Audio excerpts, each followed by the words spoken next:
December 19, 1944, Bastogne, Belgium. The fuel gauge hadn't moved in 3 days. Captain James Holbrook had checked it 17 times since their M4A3 Sherman tank rolled out of the depot in Antwerp on the 16th. 17 times, and the needle stayed locked at 3/4 full. His crew thought it was broken. Holbrook knew better. He'd been watching the gauge obsessively since the moment he noticed something impossible about their tank, something that made his hand shake every time he climbed into the turret. The Sherman, designated Warhorse and numbered 3047B, had been delivered to his unit with unusual paperwork. The requisition form was stamped with a classification code he'd never seen before: Project Nightfall. No explanation, no technical notes. Just a standard M4A3 with a Ford GAA V8 engine, 75mm gun, and worn olive paint that smelled faintly of oil and scorched metal. But there was nothing standard about what happened when they turned the ignition for the first time. The engine had roared to life with a sound that felt wrong. Not louder, not quieter, just different. A low, steady hum that seemed to come from everywhere at once, vibrating through the steel hull like a second heartbeat. Holbrook's radio operator, Private Danny Reese, had commented that it sounded like the tank was breathing. The comparison stuck. It felt alive in a way machinery shouldn't. They'd driven 73 miles from Antwerp to the front lines near Bastogne in the midst of the German winter offensive. 73 miles through frozen mud, shattered villages, and roads choked with retreating American columns. The Ford GAA engine should have burned through nearly 40 gallons of fuel. Holbrook had calculated it himself. But when they arrived at the assembly point south of Bastogne, the gauge still read 3/4 full. He'd assumed the gauge was faulty. Then they drove another day, then another. The needle didn't move. On the third day, Holbrook ordered his driver, Sergeant Paul Vickers, to shut down the engine. They were dug in behind a frozen hedgerow, waiting for orders to push toward the encircled town. Holbrook climbed out into the December cold and walked around to the rear deck. He placed his hand on the engine cover, expecting to feel the residual heat of a running Ford GAA. The metal was ice cold, not warm, not even lukewarm, cold as the air around them. He yanked open the access panel and stared at the engine block. Everything looked normal. Standard pistons, standard carburetor, standard fuel lines running back to the tank. But when he traced the fuel line with his gloved hand, he felt something that made his breath catch. The line was vibrating, not from engine movement. The engine was off. It was vibrating on its own, a faint pulse like electricity running through a wire. He didn't tell his crew what he'd felt. Fear had a way of spreading in close quarters, and they were already stretched thin by the German assault. The 1st SS Panzer Division had broken through American lines just 10 miles north, and rumors were circulating that entire battalions had been overrun in the fog and snow. Holbrook's orders were simple: hold position and conserve fuel for the inevitable push to relieve Bastogne. Conserve fuel. The irony wasn't lost on him. That night, Holbrook sat in the turret with his logbook open, trying to make sense of what he was seeing. He'd recorded every mile, every maneuver, every idle hour. The math didn't lie. They should have been running on fumes. Instead, they had more fuel than when they started. He underlined the fuel gauge reading twice in his log, his handwriting shaky in the dim light of his flashlight. Then he wrote a single line beneath it: "Something is feeding the tank." The next morning, December 20th, they received orders to advance. A German Panzer IV had been spotted dug in near a farmhouse 2 miles east. Holbrook's crew fired up Warhorse and rolled forward through the snow. The engagement lasted 11 minutes. They flanked the Panzer, fired 3 rounds, and watched it burn. Standard combat, standard tactics. But when they returned to their position and Holbrook checked the fuel gauge, his stomach dropped. The needle had moved. Not down, up. It now read 7/8 full. Holbrook radioed headquarters immediately, requesting permission to return to Antwerp for mechanical inspection. The response came back in clipped, coded language. Maintain operational status, report fuel consumption daily, do not discuss tank specifications over open channels. Someone knew. Someone had been waiting for this. That evening, as artillery thunder rolled across the frozen hills and the sky glowed orange with distant fires, Holbrook made a decision. He would document everything. Every mile, every start, every stop. If something was happening to Warhorse, if some experiment or modification had been made without their knowledge, he would create a record that couldn't be buried. He opened his logbook again and began writing in meticulous detail, describing the fuel gauge, the cold engine, the vibrating fuel line. He was still writing when Private Reese tapped him on the shoulder and pointed toward the eastern tree line. A convoy was approaching. 3 covered trucks with no unit markings, followed by a black staff car. They pulled into the assembly area and stopped 30 feet from Warhorse. 2 men in U.S. Army uniforms stepped out of the staff car.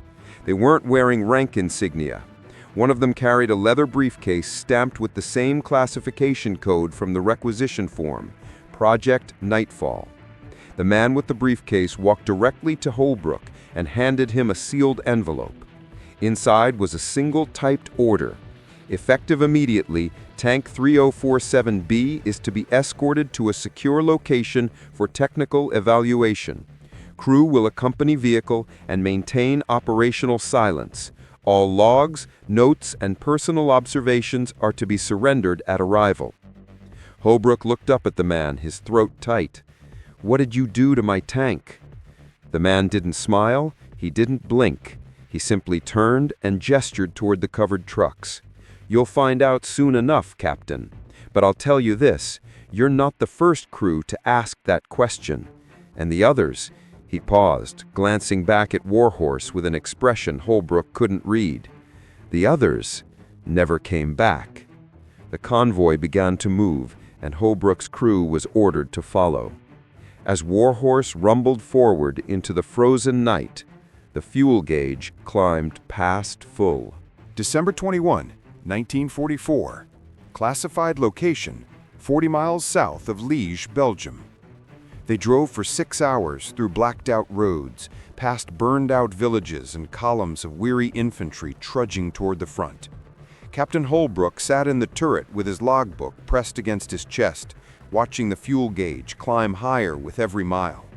It was now reading beyond the full mark, the needle trembling against the far edge of the dial as if straining to go further. The convoy moved in absolute silence, no radio chatter, no signals, just the rhythmic growl of engines and the crunch of snow under tank treads. When they finally stopped, it was in a clearing surrounded by dense pine forest. Holbrook had lost track of their exact location after the third unmarked turn, but he guessed they were somewhere in the hills south of Liège. The covered trucks pulled aside, and the black staff car led Warhorse toward what looked like a farmer's barn, half buried in snowdrifts. But as they approached, Holbrook saw the truth. The barn was a facade. Behind the wooden walls stood a massive steel door set into the hillside, camouflaged with dirt and branches. The door began to open, hydraulic motors whining in the cold, revealing a tunnel sloping down into darkness. Portable lights flickered on, illuminating a concrete ramp wide enough for 3 tanks side by side. Holbrook's driver, Sergeant Vickers, glanced back through the intercom. "Cap, where the hell are we?" Holbrook didn't answer. He couldn't. He was staring at the walls of the tunnel as they descended. They were lined with reinforced steel plating and thick power cables, the kind used in industrial facilities, not military depots. The air grew warmer as they went deeper, and Holbrook could hear the distant hum of generators. After 200 feet, the tunnel opened into an underground hangar the size of an aircraft factory. Arc lights blazed from the ceiling, casting harsh shadows across rows of workbenches, hydraulic lifts, and disassembled engines. And tanks, dozens of them. M4 Shermans in various states of modification, some stripped down to their frames, others fully assembled but marked with strange equipment Holbrook didn't recognize. On the far wall, painted in white stencil letters 10 feet high, were the words, Project Nightfall. Classification, above top secret. The convoy stopped in the center of the hangar. The man with the briefcase stepped out of the staff car and motioned for Holbrook to dismount. His crew followed, their boots echoing on the polished concrete floor.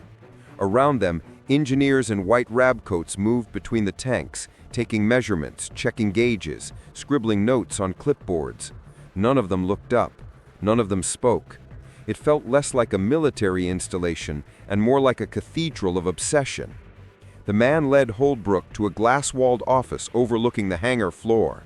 Inside, a senior officer sat behind a metal desk covered in technical diagrams and fuel consumption charts. He wore the rank of full colonel, but like the men in the convoy, he had no name tag. He gestured for Holbrook to sit. The briefcase man placed Holbrook's logbook on the desk without a word. The colonel opened it and began reading, his face expressionless. After a long silence, he looked up. "You've been keeping excellent records, Captain. Very detailed, very thorough." He tapped the page where Holbrook had written, "Something is feeding the tank." "That's the question everyone wants answered." Holbrook leaned forward. "What did you do to Warhorse?" The colonel closed the logbook and folded his hands. "We modified the fuel system. Not the engine, not the transmission, just the fuel delivery mechanism. We replaced the standard Ford GAA carburetor with a prototype regenerative fuel cell.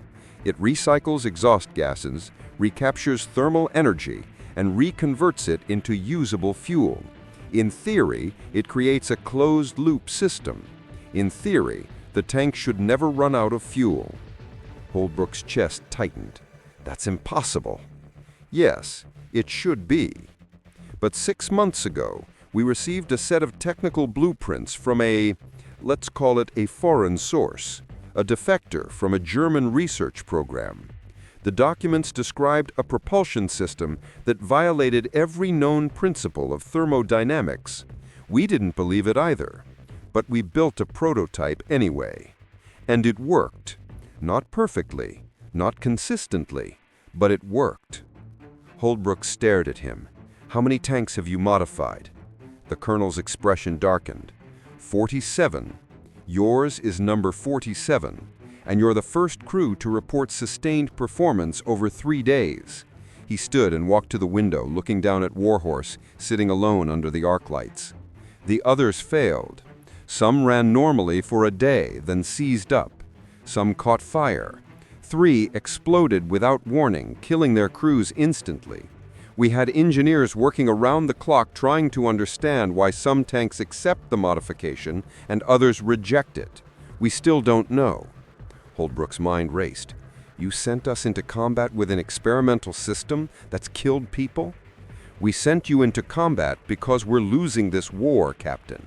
The colonel turned back, his voice hard. "The Germans are outproducing us in fuel efficiency. Their Panther tanks can travel twice as far on a single tank of gas. Their jet aircraft are faster and longer range than anything we have. If we don't find a way to match their technology, we'll run out of fuel before we reach Berlin. Project Nightfall is our answer, and your tank is proof it can work." Holbrook stood up abruptly, his fists clenched. "And what happens now? You dissect Warhorse and try to figure out why it didn't explode?" The colonel nodded slowly. "Yes, we'll take it apart, study every component, and attempt to replicate the results. Your crew will be debriefed, sworn to secrecy, and reassigned. This conversation never happened. Project Nightfall never existed." "And if you can't recreate it?" The colonel's face went still. "Then we'll try again, and again, until we get it right, or until we run out of tanks or crews." Holbrook looked down at the hangar floor, at the rows of modified Shermans waiting like corpses on an assembly line. He thought of his crew, of Private Reese joking about the tank breathing, of Sergeant Vickers gripping the controls as they rolled through frozen hell toward Bastogne. They'd trusted him, they'd trusted the machine, and now he understood the truth. They were never soldiers, they were test subjects. A sudden alarm blared through the hangar. Red lights flashed along the walls. Engineers scattered, shouting orders. Holbrook pressed his face to the glass and saw the source of the panic. Warhorse's engine had started on its own. No crew inside, no ignition key. The Ford GAA engine roared to life, the turret rotating slowly, the fuel gauge needle spinning wildly past full, past empty, past full again, oscillating like a metronome. Smoke began pouring from the rear deck. The colonel grabbed a phone on his desk. "Shut it down! Cut the power to Sector 3!" But the engine kept running, the turret kept rotating, and through the glass, Holbrook could see something he would never forget. The fuel gauge wasn't the only thing moving. The entire tank was vibrating, the steel hull shuddering as if something inside was trying to break free. One of the engineers ran toward Warhorse with a fire extinguisher. He got within 10 feet before the tank's 75mm gun elevated and fired.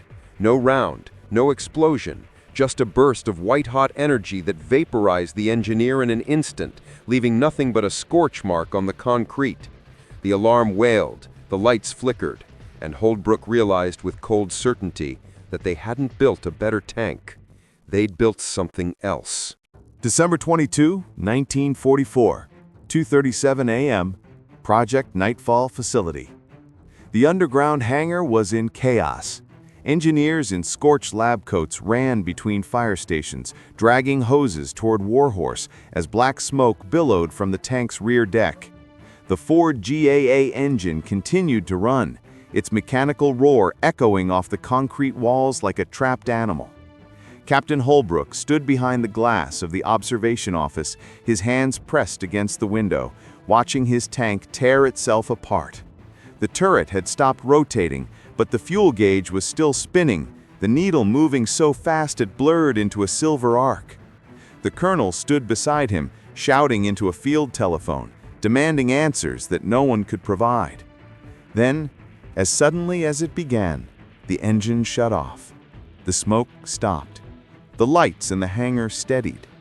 Silence fell like a weight, broken only by the hiss of fire extinguishers and the ragged breathing of the engineers below. Warhorse sat motionless under the arc lights, its armor blackened, its tread scorched but intact. The fuel gauge needle had stopped. It pointed to full. The colonel hung up the phone and turned to Holbrook, his face pale. "We're evacuating the facility. I want your crew out of here in 10 minutes. Holbrook didn't move. "What did you do? What did you really do to that tank?" The colonel hesitated, then walked to his desk and pulled a folder from a locked drawer. He opened it and spread a series of documents across the surface. Technical diagrams, handwritten notes in German, and a single photograph of a man in a Wehrmacht uniform standing in front of a blackboard covered in equations. "This is Dr. Wilhelm Hauser, former physicist for the Third Reich's Wunderwaffe program.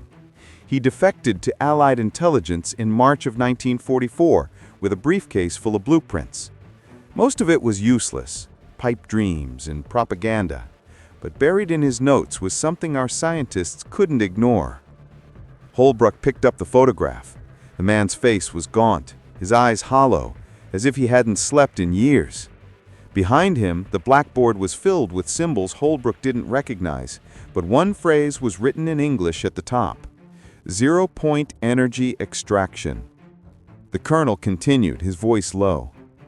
Hauser claimed that Germans were working on a way to harness energy from the quantum vacuum, energy that exists everywhere, in the space between atoms.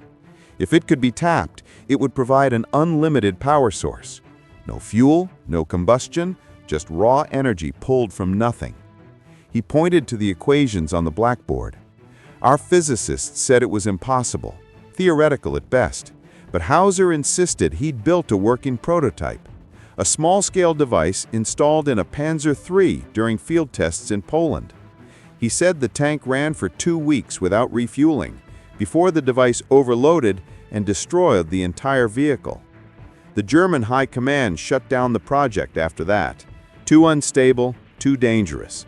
But they kept the blueprints. Holbrook's hands began to shake.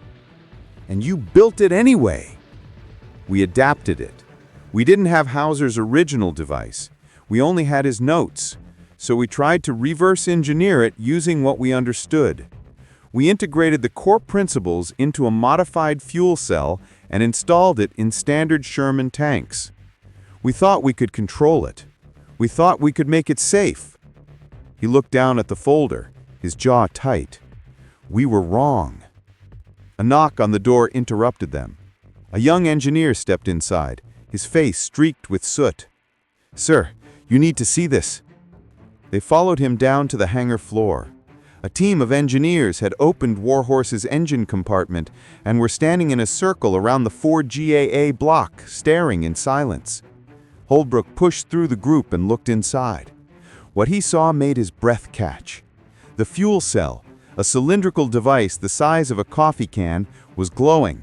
Not from heat, not from electricity. It was emitting a faint blue-white light, pulsing slowly like a heartbeat. The metal casing was covered in a thin layer of frost, despite the warmth of the hangar. And the fuel line connected to it was vibrating, just as Holbrook had felt 3 days ago in the frozen hedgerow near Bastogne. One of the engineers, a bald man with wire-rimmed glasses, knelt beside the device and held a Geiger counter near it. The counter clicked rapidly, the needle spiking into the red. He looked up at the colonel, his voice shaking. "Sir, it's emitting radiation. Low level but consistent, and the temperature around the device is dropping, not rising. It's pulling energy from the surrounding environment and converting it into fuel vapor, but it's not stopping, it's accelerating." The colonel knelt beside him. "Can you shut it down?" The engineer shook his head. "We'd have to disconnect it manually, but if we do, there's a chance it could destabilize. Hauser's notes mentioned something called a cascade failure. If the energy extraction process is interrupted, the device could release all stored energy at once." He paused, his voice barely a whisper. "That's what happened to the Panzer III in Poland. It vaporized everything within 100 meters." Holbrook stepped back, his mind racing. He thought of the 17 times he'd checked the fuel gauge, the 73 miles they'd driven without burning a drop, the cold engine, the vibrating fuel line. Warhorse had been feeding itself, pulling energy from the air, from the ground, from the space between atoms. And now, trapped underground in a sealed bunker, it was still feeding, still pulling, still growing stronger. The colonel stood and addressed the room. "Evacuate the facility. Everyone out, now." The engineers scattered, grabbing documents, tools, and personal belongings as they ran toward the tunnel exit. Holbrook's crew emerged from a side office, their faces confused and frightened. Sergeant Vickers grabbed Holbrook's arm. "Cap, what's going on?" Holbrook pulled him toward the exit. "We're leaving. Don't look back." But as they reached the tunnel entrance, a deep rumble shook the hangar. The arc lights flickered and went out, plunging the space into darkness. Emergency lighting kicked in, bathing everything in red. Holbrook turned and saw Warhorse one last time, its silhouette stark against the crimson glow. The fuel cell was burning brighter now, the blue-white light spilling out of the engine compartment like liquid fire. The tank began to shake, the treads rattling against the floor, the turret creaking as if something inside was waking up. The colonel grabbed Holbrook by the shoulder and shoved him toward the tunnel. "Go! Now!" They ran, all of them, up the sloping concrete ramp, through the steel door, out into the frozen December night. The convoy trucks were already moving, engines roaring, headlights cutting through the darkness. Holbrook and his crew scrambled into the back of one truck as it pulled away. Behind them, the barn facade collapsed inward as the hillside caved in, a plume of dust and snow erupting into the air. Then, silence. The convoy drove for an hour before stopping at a crossroads near a blacked-out village. The colonel stepped out of the staff car and walked to Holbrook's truck. He handed him a sealed envelope. "Your orders. You and your crew are being reassigned to a replacement tank. Standard M43. No modifications, no experiments. You'll rejoin your unit at Bastogne." Holbrook took the envelope but didn't open it. "What about Warhorse?" The colonel looked back toward the hills, where a faint orange glow marked the collapsed bunker. "Warhorse never existed. Project Nightfall never existed. The engineers who worked on it will be reassigned and sworn to secrecy. The blueprints will be burned. And the fuel cell? He shook his head. Buried. Forever. Holbrook stared at him. You can't just bury it.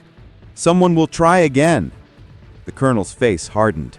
They already have. The Germans are working on it. The Soviets probably are too. And when this war is over, someone else will dig up those blueprints and try to crack the code. Because that's what we do, Captain. We chase power. We chase the impossible. Even when it kills us. He turned and walked back to the staff car. The convoy pulled away, leaving Holbrook and his crew standing in the snow. 3 days later, Captain James Holbrook returned to the front lines with a new Sherman tank. He fought through the Battle of the Bulge, crossed the Rhine, and survived the war. He never spoke about Project Nightfall. Not to his crew, not to his family, not even in his private logs. But every night, for the rest of his life, he dreamed of a fuel gauge climbing past full and the cold blue light of something that should never have been built. On February 12, 1945, Project Nightfall facility was officially discommissioned. All records were classified and sealed. The engineers were reassigned to conventional weapons programs.